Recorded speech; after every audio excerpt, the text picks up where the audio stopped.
Hi అండి, నమస్తే. నేను మీ Sravanthi. Welcome to Sravanthi foods. ఈరోజు మన వీడియోలో చూడబోయే రెసిపీ వచ్చేసి చాలా టేస్టీగా తక్కువ టైంలో చేసుకునేలా ఎగ్ ఫ్రైడ్ రైస్ని ఎలా చేసుకోవాలో చూద్దాం. ఇలా చేసుకున్నట్లయితే లంచ్ బాక్స్లోకైనా డిన్నర్లోకైనా చాలా టేస్టీగా ఉంటుంది. దీని ప్రాసెస్ కూడా చాలా ఈజీ.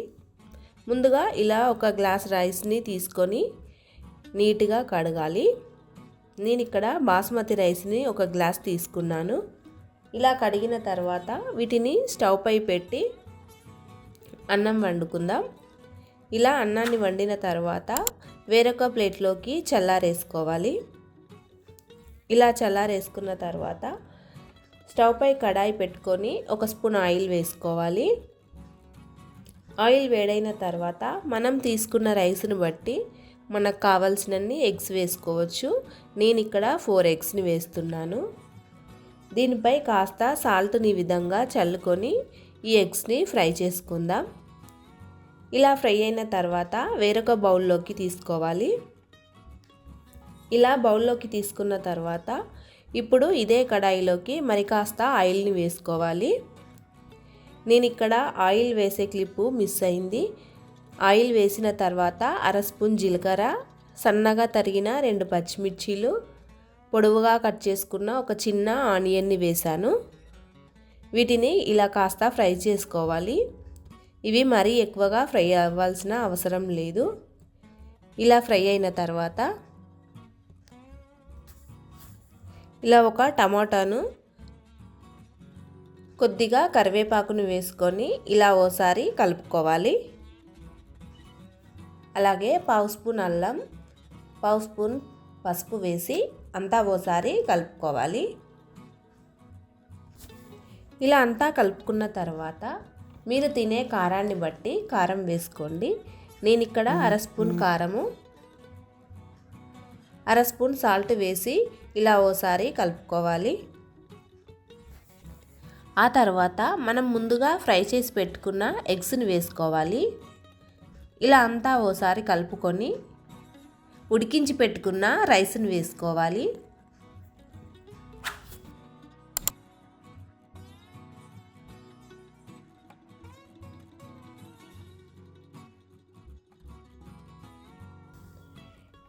ఇలా ఓసారి కలుపుకున్న తర్వాత 1/2 స్పూన్ వరకు ధనియాల పొడిని వేసుకోవాలి. అలాగే కొద్దిగా కొత్తిమీర వేసి అంతా బాగా కలిసేలా కలుపుకోవాలి. ఇలా అంతా కలుపుకున్న తర్వాత వేడివేడిగా వేరొక ప్లేట్లోకి సర్వ్ చేసుకొని తినేసేయాలి. అంతే అండి, ఎంతో టేస్టీగా ఉండే ఎగ్ ఫ్రైడ్ రైస్ రెడీ అయినట్లే. ఇలా వేడివేడిగా తింటే చాలా టేస్టీగా ఉంటుంది. దీనిని లంచ్ బాక్స్లోకైనా పెట్టవచ్చు. అంతే అండి, ఎంతో టేస్టీగా ఉండి చాలా తక్కువ టైంలో చేసుకునే ఈ ఎగ్ ఫ్రైడ్ రైస్ మీకు నచ్చినట్లయితే మీ ఫ్యామిలీ అండ్ ఫ్రెండ్స్కి షేర్ చేయండి. మన ఛానల్ని సబ్స్క్రైబ్ చేసుకోండి. Thank you for watching.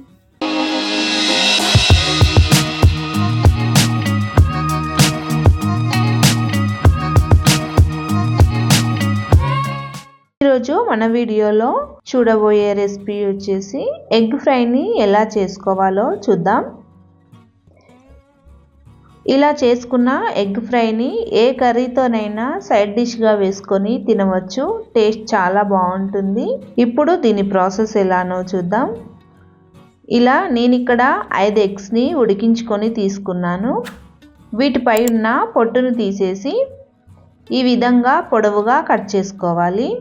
ఇలా కట్ చేసుకున్న తర్వాత ఈ ఎగ్స్ని పక్కన పెట్టుకొని ఇలా ఒక చిన్న మిక్సీ జార్ తీసుకోవాలి. ఇందులోకి 1/2 స్పూన్ మిరియాలు, ఒక 10-12 వరకు వెల్లుల్లిపాయలను పొట్టుతో సహా వేసుకోవాలి. అలాగే 1/2 స్పూన్ జీలకర్ర. మీరు తినే కారాన్ని బట్టి కారం వేసుకోండి. నేను ఇక్కడ 2 స్పూన్ల కారాన్ని వేస్తున్నాను. అలాగే టేస్ట్కి తగ్గట్టు సాల్ట్. ఇప్పుడు వీటిని మిక్సీ పట్టుకుందాం. చూడండి, ఈ విధంగా మిక్సీ పట్టుకున్న తర్వాత దీనిని పక్కన పెట్టుకుందాం. ఇప్పుడు స్టవ్ పై కడాయి పెట్టుకొని 2 స్పూన్స్ వరకు ఆయిల్ వేసుకోవాలి. ఇలా ఆయిల్ వేడైన తర్వాత మనం ముందుగా కట్ చేసి పెట్టుకున్న ఎగ్స్ని ఈ విధంగా వేసుకోవాలి.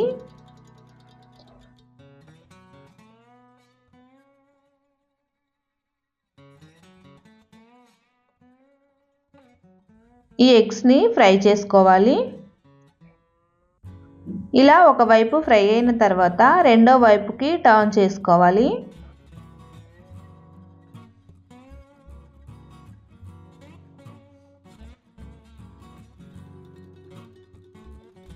ఇలా రెండో వైపు కూడా బాగా ఫ్రై చేసుకున్న తర్వాత ఈ ఎగ్స్ మధ్యలోకి 1 స్పూన్ వరకు జీలకర్ర ఆవాలను వేసుకోవాలి.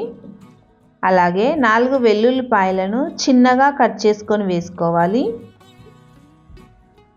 ఆ తర్వాత ఒక 3 పచ్చిమిర్చీలను వేసుకోవాలి. ఇప్పుడు ఇలా మూత పెట్టి 1 నిమిషం వీటిని ఫ్రై చేసుకోవాలి. ఇలా కాస్త ఫ్రై అయిన తర్వాత కొద్దిగా కరివేపాకు వేసుకోవాలి. అలాగే మనం మిక్సీ పట్టి పెట్టుకున్న వెల్లుల్లి కారాన్ని వేసుకోవాలి.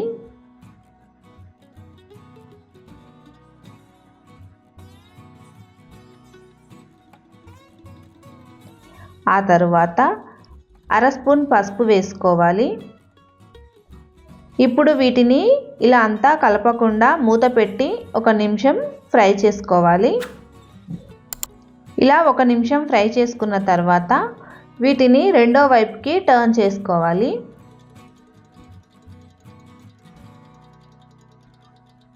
రెండో వైపు కూడా 1-2 నిమిషాలు బాగా ఫ్రై చేసుకోవాలి. చూడండి ఎంత బాగా ఫ్రై అయిందో.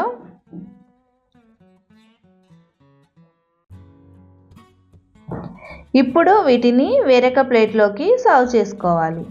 అంతే అండి, ఎంతో టేస్టీగా ఉండే ఎగ్ ఫ్రై రెడీ అయినట్లే. దీనిని ఏ కర్రీలోకైనా సైడ్ డిష్గా తీసుకోవచ్చు, లేకుంటే ఇలా ఈ వట్టి గ్రేవీతోనైనా అన్నం తినేయవచ్చు. టేస్ట్ చాలా బాగుంటుంది. తప్పకుండా ఓసారి ట్రై చేయండి. ఈ వీడియో కనుక మీకు నచ్చినట్లయితే మీ ఫ్యామిలీ అండ్ ఫ్రెండ్స్కి షేర్ చేయండి. మన ఛానల్ని సబ్స్క్రైబ్ చేసుకోండి. Thank you for watching. ఈరోజు మన వీడియోలో చూడబోయే రెసిపీ వచ్చేసి ఎగ్ పుల్స్ను ఎలా చేయాలో చూద్దాం. ఇలా చేసినట్లయితే టేస్ట్ చాలా బాగుంటుంది. దీని ప్రాసెస్ కూడా చాలా ఈజీ. ఇలా 3 ఆనియన్స్ని తీసుకొని ఈ విధంగా పొడవుగా కట్ చేసుకోవాలి.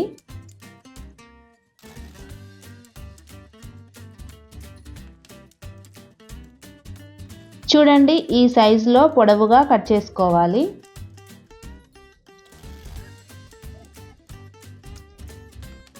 ఈ ఎగ్ పుల్స్కి ఆనియన్స్ని పొడవుగా కట్ చేసుకుంటే టేస్ట్ బాగుంటుంది. ఇలా అన్నీ కట్ చేసుకున్న తర్వాత ఇలా ఉడికించి పెట్టుకున్న 5 ఎగ్స్ని తీసుకున్నాను. వీటిని ఇలా ఫోక్తో హోల్స్ చేసుకోవాలి.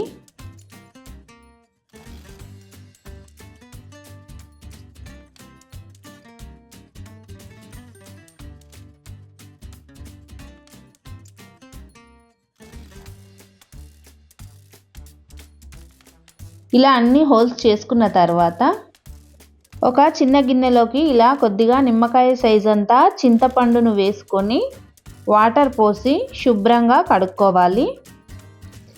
ఇలా కడుక్కున్న తర్వాత ఇందులోకి వేడి వాటర్ని పోసి నానబెట్టుకోవాలి. తర్వాత స్టవ్ పై కడాయి పెట్టుకొని 1/2 స్పూన్ మెంతులు వేసుకొని వేయించుకోవాలి. వీటిని మంటను సిమ్లో పెట్టి వేయించుకోవాలి. ఇలా వేగిన తర్వాత 1/2 స్పూన్ జీలకర్ర వేసి వేయించుకోవాలి.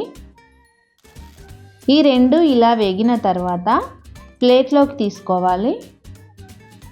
ఇప్పుడు ఇదే కడాయిలోకి 3 స్పూన్స్ ఆయిల్ వేసుకోవాలి. ఆయిల్ వేడైన తర్వాత ఒక 3 పచ్చిమిర్చీలను ఇలా పొడవుగా చీలి వేసుకోవాలి. ఇలా మిర్చి కాస్త ఫ్రై అయిన తర్వాత ఆనియన్స్ని వేసుకోవాలి.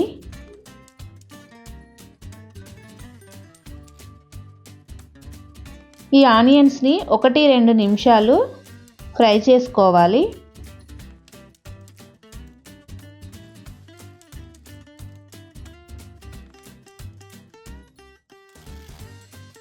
తర్వాత కొద్దిగా కరివేపాకు, కొద్దిగా కొత్తిమీర,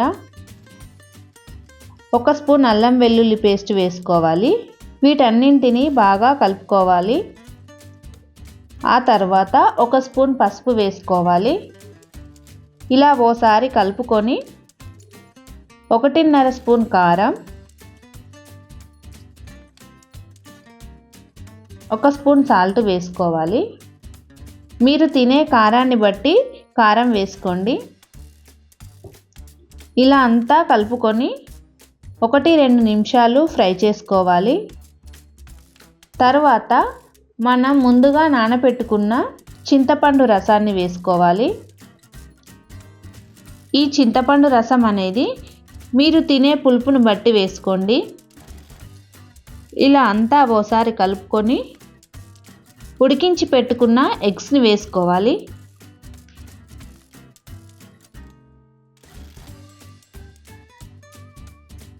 ఈ పులుసు చిక్కబడే వరకు ఉడికించుకోవాలి.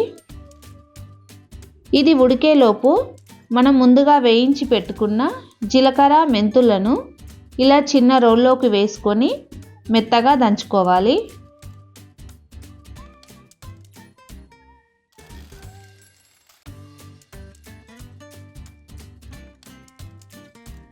ఇలా మెత్తగా దంచుకున్న తర్వాత ఈ పొడిని ఇలా మరుగుతున్న పులుసులో వేసుకోవాలి.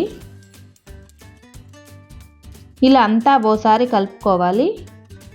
ఈ విధంగా పులుసు చిక్కబడిన తర్వాత కొద్దిగా కొత్తిమీర వేసుకోవాలి. ఇలా ఓసారి కలుపుకోవాలి. చూడండి, పులుసు కన్సిస్టెన్సీ అనేది ఈ విధంగా ఉంటే సరిపోతుంది. ఇప్పుడు స్టవ్ ఆఫ్ చేసుకొని వేరొక బౌల్లోకి సర్వ్ చేసుకోవాలి. అంతే అండి, ఎంతో టేస్టీగా ఉండే ఎగ్ పులుసు రెడీ అయినట్లే. ఈ వీడియో కనుక మీకు నచ్చినట్లయితే మీ ఫ్యామిలీ అండ్ ఫ్రెండ్స్కి షేర్ చేయండి. తప్పకుండా మన ఛానల్ని సబ్స్క్రైబ్ చేసుకోండి. Thank you for watching.